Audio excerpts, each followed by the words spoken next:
MAB Channel. Assalamualaikum warahmatullahi wabarakatuh. Kembali lagi dengan saya Mem Iva, pengajar sains DMA Bilingual Muslimat NU Sidoarjo. Untuk sesi kali ini saya akan coba untuk membuat tutorial pengerjaan soal mengenai tekanan uap. Jadi tekanan uap ini pelajaran kimia kelas 12 semester 1 tentang koligatif larutan. Nah, tekanan uap ini adalah subbabnya. Oke, langsung saja kita akan coba mengerjakan latihan-latihan soalnya. Kita mulai dari latihan soal yang pertama.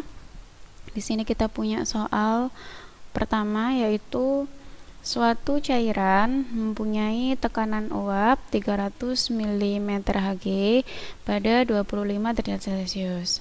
Sebanyak 300 gram zat X yang tidak menguap dilarutkan ke dalam 10 mol cairan tersebut. Bila tekanan uap larutan ini sama dengan 250 mm Hg, tentukan Mr zat X-nya. Oke ya, langsung saja kita coba mengerjakan seperti biasa. Kita tulis dulu yang diketahui dari soalnya apa-apa saja. Oke, kita buat nomor 1. Oke, yang diketahui pertama adalah P0.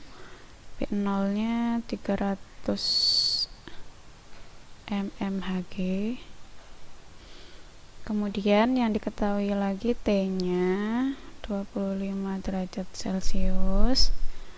Kemudian ada lagi 300 gram zat X. Berarti ini massa zat X ya. 300 gram. Oke. Selanjutnya dilarutkan ke dalam 10 mol cairan tersebut. Berarti ini adalah molnya pelarut. Oke, yang besarnya 10 mol gitu ya.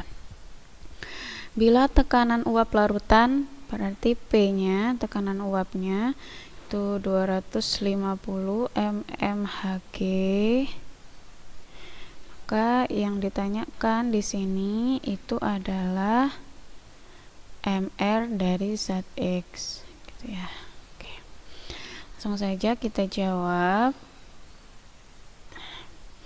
Yang pertama, kita coba dulu untuk mencari fraksi mol pelarutnya. Ya, kita cari dulu fraksi mol pelarutnya. Oke. Dengan rumus P sama dengan X pelarut atau fraksi mol pelarut dikali P 0-nya. Ini berarti sama dengan XP nya itu dimasukkan ntar ini kita hapus aja. Oke. Kita masukkan P nya 250, ini mmHg, ini kan yang dicari XP nya, ini 300 mmHg. Ini karena sama bisa dicoret, nolnya juga sama, berarti sisanya XP nya itu sama dengan 25 dibagi 30. Ini sama-sama dibagi 5, jadi 5/6. Ini adalah fraksi pelarutnya. Yang kedua kita cari, setelah ketemu fraksi mol pelarutnya, kita cari mol pelarutnya. Jadi mol pelarutnya di situ ada berapa? Ya. Kita cari mol terlarut. Kita cari mol terlarut dari perumusan XP. Kenapa kita pakai fraksi mol pelarut? Karena kan yang ada nilainya di sini fraksi mol pelarut, tapi di dalam fraksi mol pelarut ini kan nanti ada mol terlarut, jadi tetap bisa kita cari walaupun dari fraksi mol pelarut gitu ya. Jadi XP ini berarti mol pelarut per mol terlarut ditambah mol pelarut. Oke, dimasukkan XP-nya 5 per 6 sama dengan NP. NP-nya kan tadi 10 per NT-nya kita nggak tahu, yang dicari ya 10. Nah, ini kita kali silang, dimatematiskan. Jadi ini nanti akan sama dengan 5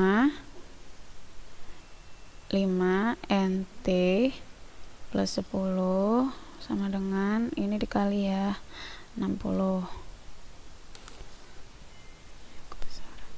sehingga ini dikali ke dalam, berarti kan ini 5 NT plus 50 sama dengan 60.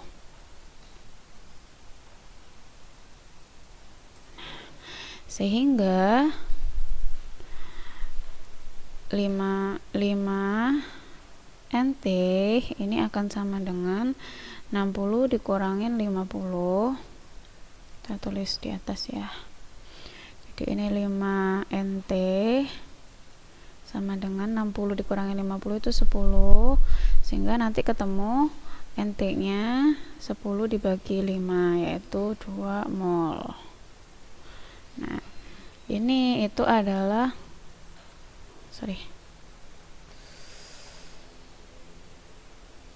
2 mol gitu ya. Ini adalah mol.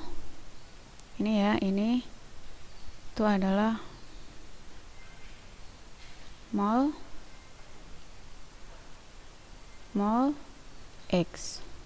Nah, kalau kita sudah ketemu mol X, berarti kan kita tinggal mencari massa X-nya. Nah, massa X-nya dari mana? Kita punya perumusan bahwa mol itu sama dengan massa per mr. Sehingga kalau kita mau mencari mr, ya, itu berarti massa per mol. Oke, tinggal dimasukkan aja. Ini mr sama dengan masanya tadi berapa? Masanya ini ya 300 gram, berarti 300 bagi molnya tadi ini ya 2, berarti ketemunya 150. Oke. So jawaban untuk nomor 1 ketika yang ditanyakan adalah MRX atau MR zat terlarut, maka hasilnya adalah 150. Oke, ini adalah jawaban soal nomor 1. Kita lanjut ke jawaban soal nomor 2.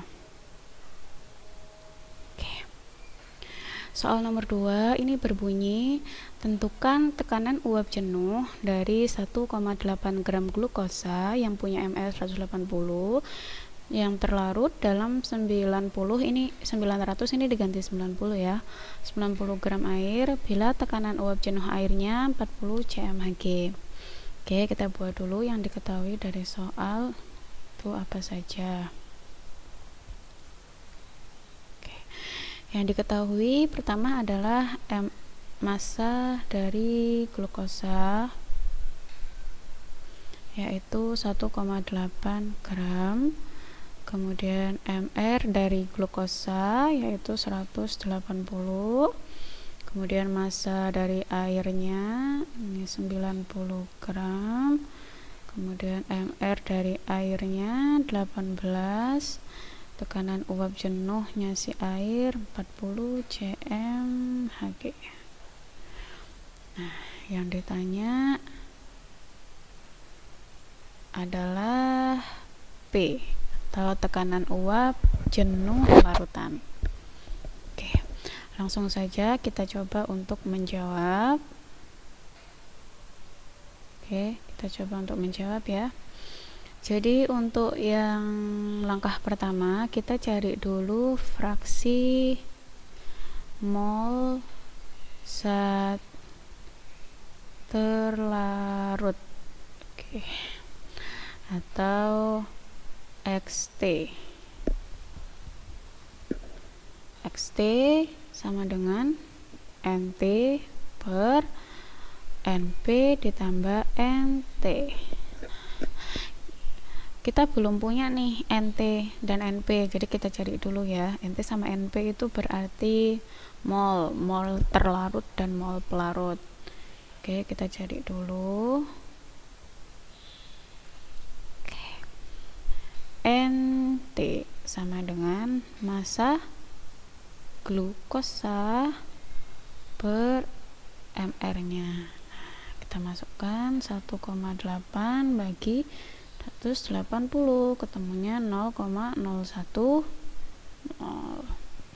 Terus kita cari NP-nya, ini massa air dibagi mR-nya.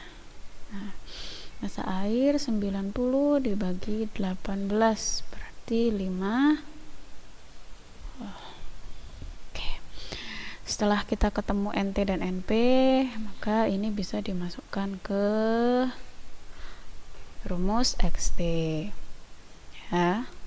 Ini berarti sama dengan NT nya dimasukkan 0,01 per 5 ditambah 0,01, artinya 0,01 5,01. Lah ini hasilnya 0,002. Oke. Selanjutnya yang bisa kita cari itu adalah apa? Selanjutnya yang bisa kita cari nilai dari delta P ya, atau penurunan tekanan uap, atau delta P. Caranya delta P sama dengan P0 dikalikan XT. Berarti berapa tadi? 40 dikalikan 0,02, hasilnya 0,08 cm. Oke. Yang terakhir C, kita bisa langsung mencari nilai P ya, dengan cara P0 dikurangin delta P, berarti 40 dikurangin 0,08, hasilnya berapa? Ayo kita coba ini ya. Nah, ini 40 dikurangi 0,08 berarti 39. Maaf. Berarti 39,92 cm. Oke, ini ya. Berarti ini adalah jawaban untuk soal nomor 2. Nah, untuk soal nomor 3, ini nanti kalian bisa lihat di modul yang sudah Mem Iva buat. Nah, soal nomor 3 ini digunakan oleh kalian untuk latihan secara mandiri. Oke, gitu ya. Oke, Mem akhiri untuk tutorial pengerjaan soal tekanan uap. Semoga bermanfaat. Terima kasih atas perhatiannya. Assalamualaikum warahmatullahi wabarakatuh.